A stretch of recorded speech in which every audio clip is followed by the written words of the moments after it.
Hello and welcome, dear students, to another episode in Unlock series.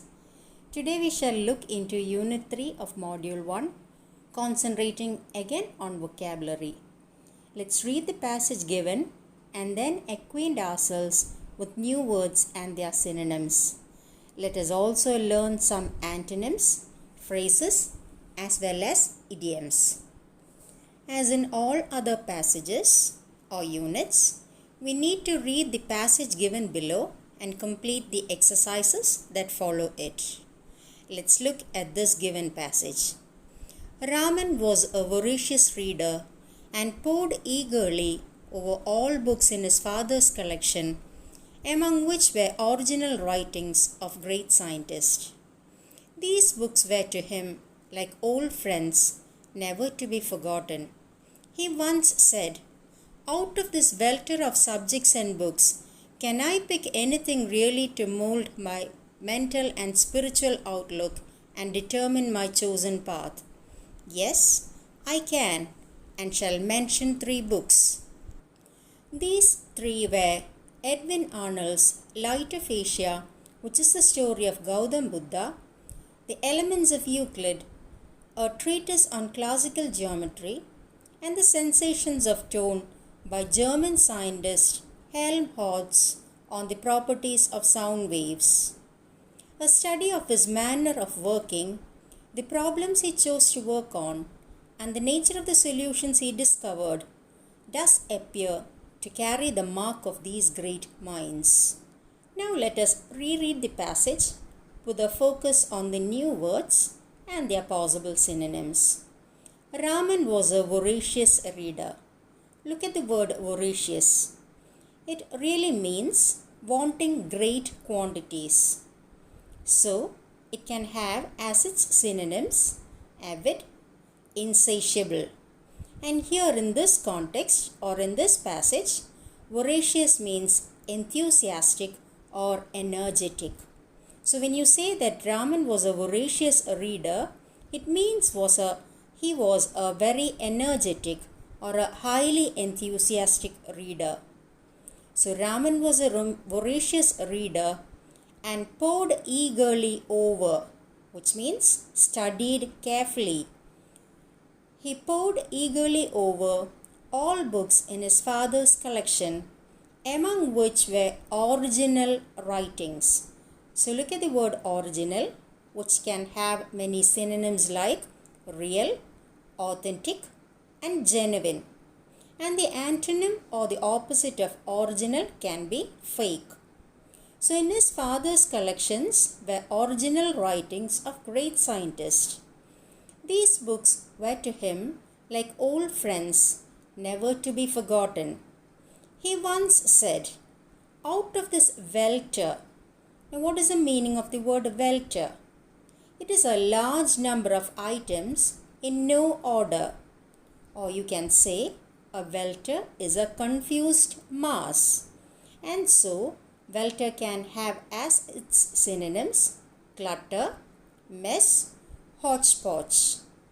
So let's come back to the sentence. He once said, "Out of this welter of subjects and books, can I pick anything really to mold my mental and spiritual outlook?" Now look at the word mold, which means shape, form, fashion. So is there anything really to mold my mental and spiritual outlook? Outlook, which means perspective, view, attitude, and determine my chosen path? Yes, I can, and shall mention 3 books. These 3 were Edwin Arnold's Light of Asia, which is the story of Gautam Buddha, The Elements of Euclid, a treatise. Now what is a treatise? It is a written work dealing formally and systematically with the subject. So The Elements of Euclid, which is a treatise on classical geometry, and The Sensations of Tone by German scientist Helmholtz on the properties of sound waves. A study of his manner of working, the problems he chose to work on, and the nature of the solutions he discovered does appear to carry the mark of these great minds. Let's move on to the exercises given. The first question, dash in the passage means highly enthusiastic. We've already discussed that. The word which means highly enthusiastic is voracious.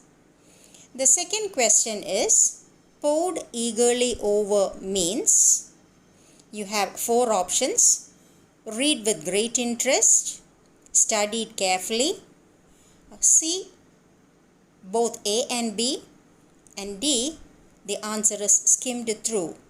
So, pored eagerly over means studied carefully as well as read with great interest. And therefore, the answer is option C, both A and B. Let's look at some other phrases and idioms having the same meaning as pour over. They are beat one's brains out, chew on, cudgel one's brains, and antonyms for the phrase pour over can be disregard, ignore, overlook, pooh-pooh. Now the next question is, to find out the word from the passage that is an antonym of fake. The word dash from the passage is an antonym of fake. So we need to locate the word which means the opposite of fake. And the word is original. The fourth question, welter means shelf, arrangement, confused mass, room. So what is the answer? You know it. Yes, the answer is confused mass. And we've already discussed the synonyms for welter. They are clutter, mess, and hodgepodge. Moving on to question number 5. In the given passage, mold is related to the smithy, pottery, baking, character. The answer is character. And synonyms of mold are shape, form, and fashion. The sixth question, dash is a synonym for outlook. And the answer is world view. Question number 7, chosen path in the given context is related to racing, tourism, course of action, pilgrimage. So chosen path means course of action. Now let's just familiarize ourselves with some idioms and phrases containing paths and roads. You have on the beaten path, which means frequented, down the road or track, which means at a later time, and keep on track, meaning to maintain focus. The next question is to pick out the plural form of treatise. The plural form of treatise is option B, treatises. Now look at the spelling, Treaties. Now you should be familiar with some other words which form their plurals by adding es. There is a change from is to es, as in words like crisis. Look at its plural, crises. Similarly, for the word thesis, thesis, its plural is theses. And for the word metropolis, the plural is metropolises, metropolises. Question number 9. The word dash means characteristics of in the passage. The word properties means characteristics of in the passage. And 10th question. Which phrase in the passage shows that Raman was influenced by the 3 books he mentions? So which phrase in the passage shows that Raman was influenced by the 3 books that he mentions? And the phrase is carry the mark of. Let's move on to practice exercises. First one, we need to find the synonyms of the words or phrases given in italics. And the first question is, the ground quaked beneath the giant's footsteps. And the word given in italics is quaked. You have options such as moved, calmed, broke, and trembled. The synonym for the word quaked is trembled. And other synonyms for the word quake can be quiver, shake, shiver. Look at the next question. His friends deserted him when he needed them most.